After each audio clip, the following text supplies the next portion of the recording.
Hello viewers, কি অবস্থা সবার? কেমন আছেন আপনারা? আশা করি সবাই ভালো আছেন। আমার একটি নতুন ভিডিওতে আপনাদের সবাইকে স্বাগত। তো আজকের ভিডিওটি মূলত কবুতরে এই যে গরম পড়তেছে, এই গরমে কিন্তু কবুতরের অনেক প্রবলেম হয়। কবুতর হিট স্ট্রোক হয়, কবুতরে পাতলা পায়খানা, বমি ইত্যাদি কিন্তু অনেক সমস্যা হতে পারে। তো জাস্ট একটা স্টেপ যদি আপনারা ফলো করেন, জাস্ট একটা স্টেপ, সেটা যদি ফলো করেন, কবুতরের আর কোনো সমস্যা হবে না এই গরমে। এই যে গরম পড়ছে, এই গরমে কিন্তু কবুতরের কিন্তু অবস্থা একেবারে খারাপ। কিন্তু আপনারা যদি এই জিনিসটা ফলো করেন, আপনাদের কবুতর কিন্তু কখনো অসুস্থ হবে না। তো দেখেন, কবুতরগুলোকে কিন্তু আমি যে জিনিসটা প্রতিদিন দিচ্ছি, যে কারণে কিন্তু দেখেন আমার কবুতরগুলো কিন্তু সবই সচল, চঞ্চল। ঠিক আছে, সব কবুতরগুলো কিন্তু চঞ্চল আছে। আমি তো আগে কবুতরকে খেতে দিই।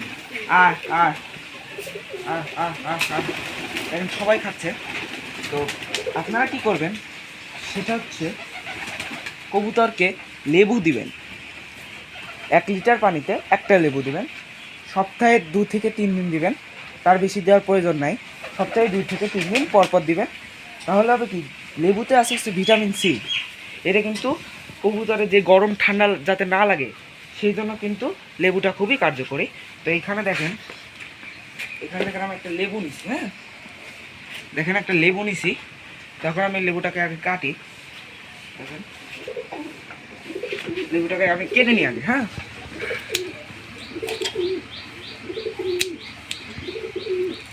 লেবুটাকে কেটে নিই।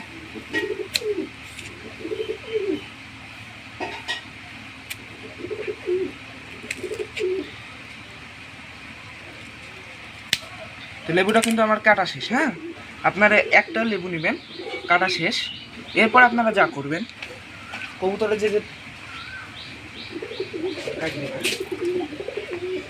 এবার দেখেন, আপনারা কিন্তু এই লেবুটাকে আপনারা যে কোনো একটা পরিমাণ, একটা মগে অথবা যে কোনো একটা পাত্রে কিন্তু আপনারা নিয়ে নেবেন। ঠিক আছে, আপনারা কিন্তু যে কোনো একটা পাত্রে নিয়ে নেবেন। নিয়ে নেওয়ার পর কী করবেন, লেবুটা দেখেন আমি ভালো করে মিক্সড করে নেবেন। হ্যাঁ, লেবুটা জলের সাথে ভালো করে মিক্সড করে নেবেন। এই জলটা যখন কবুতর খাবে, তখন কিন্তু শরীরে একটা অ্যান্টিবডি তৈরি হবে। লেবু কিন্তু আমরা সবাই জানি ভিটামিন সি এর একটি উৎস, এবং এটি কিন্তু ঠান্ডা গরমের হাত থেকে কিন্তু এটা কবুতরকে রক্ষা করে। এটা যদি আপনারা খাওয়ান, অবশ্যই আপনাদের কবুতরের পাতলা পায়খানা, বমি, হিট স্ট্রোক এইগুলো থেকে কিন্তু আপনাদের কবুতর ভালো থাকবে, সচল চঞ্চল থাকবে। তো দেখুন, আপনারা কিন্তু ভালোভাবে এটা মিক্সড করে নেবেন। আর এই ওষুধটা দেওয়ার আগে আপনারা কি করবেন, কবুতরকে জল দিবেন না। সকাল থেকে জল দিবেন না, কিছুক্ষণ পরে আপনারা ভালোভাবে এটা মিক্সড করে নেবেন। হ্যাঁ, দেখেন আমি সুন্দর করে এটা মিক্সড করে নিচ্ছি। সুন্দর করে গুলিয়ে নেবেন। এটা খেলে কিন্তু কবুতরের আর ঠান্ডা গরমের আর ভয় থাকবে না। ঠিক আছে, এই যে গরম পড়ছে, এটা কিন্তু 1 নম্বর ওষুধ বললেও ভুল হবে না। আর যেদিন আপনারা লেবুটা দিতে পারবেন না, আপনারা অবশ্যই এসএমসি রোজ স্যালাইনটা ব্যবহার করবেন।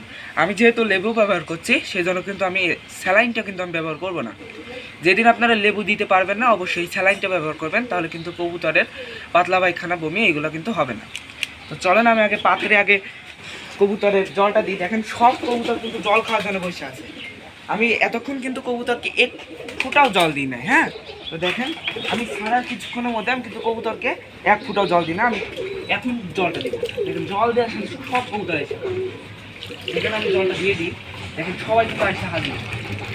আমি কিন্তু সব দেশে, দেখেন এটা কিন্তু লেবুর জল। হ্যাঁ, এটা খেলে কিন্তু কবুতরের আর কোনো প্রবলেম। দেখেন কবুতর কিন্তু সবাই খাবে। যদি আপনারা জল না দেন, তাহলে কিন্তু এই যে খাওয়ার যে আবেগটা, এটা কিন্তু বেশি হবে, যার ফলে কিন্তু সবাই এই লেবু জলটা খেতে পারবে। ঠিক আছে, এখন সবাই কিন্তু খাওয়া শেষ। সব কটা ভয় পায়, উপরে উঠে গেছে। আর এই অবস্থা। তো ভিউয়ার্স, যদি আপনারা এই স্টেপটা ফলো করেন, আপনাদের কবুতর আর গরমে অসুস্থ হবে না। আশা করছি ভিডিওটা ভালো লেগেছে। যদি ভিডিওটা ভালো লাগে, অবশ্যই একটি লাইক দিবেন এবং চ্যানেলটিকে সাবস্ক্রাইব করে দিবেন। দেখা হবে পরে ভিডিওতে। ভালো থাকবেন, সুস্থ থাকবেন।